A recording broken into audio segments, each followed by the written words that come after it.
and what this survey found in terms of social media, TV and online stigmatisation? Yeah, so I'm so grateful to be working with Abbott on this amazing campaign. I've been diagnosed with type 1 diabetes since I was only 3.5, so my entire life. I'm only 28 still, so I don't know any different, and my whole life I've wanted to kind of put out a positive message and show that you can fulfill and achieve any dreams with living with the condition, and that's why I really wanted to get on board with this campaign, to kind of show that, and kind of educate people on, on diabetes, because I think that's the top and bottom of this, is that people just don't understand it.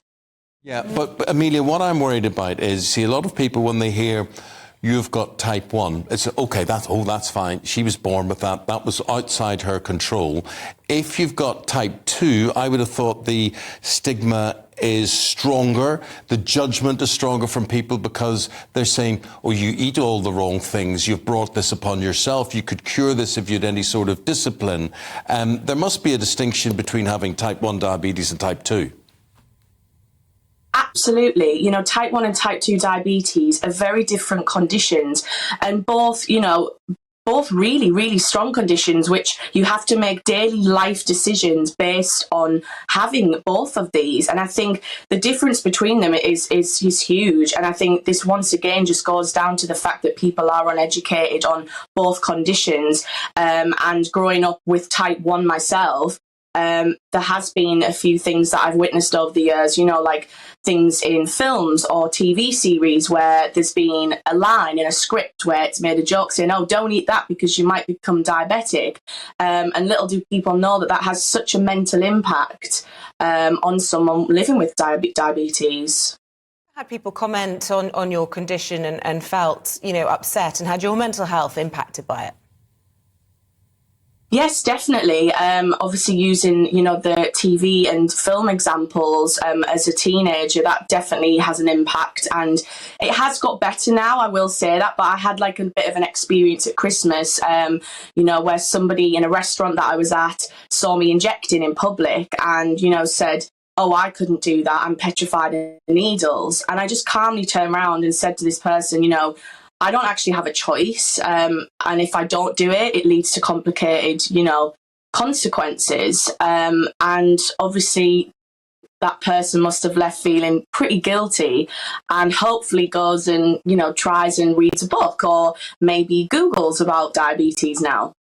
Amelia, I'm not sure what your problem is here, because the person is simply telling you, not that you've got a problem, but they've got a problem because they're petrified of needles. That's number one. And the other story that you mentioned about don't eat that because it could lead to diabetes, well, it's true. It could lead to diabetes. It could give you a habit. So why did you want this to be invisible? Do you just want this? I mean, you could have been shooting drugs for all people know, but they're simply saying, I don't like needles, and they're admiring you for being able to do that. I don't see why you see that as a negative thing.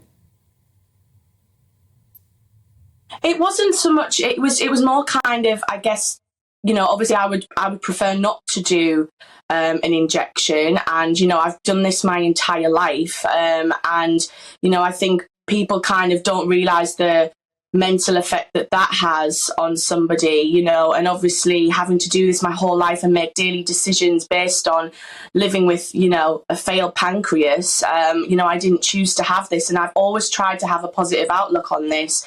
And, it was just kind of this person, made a comment, and because I was injecting in public, and that really brought me back to when I was a child, and always thinking, oh, is there something wrong with me? Like, why do I have to do this? And I was frightened to inject in public.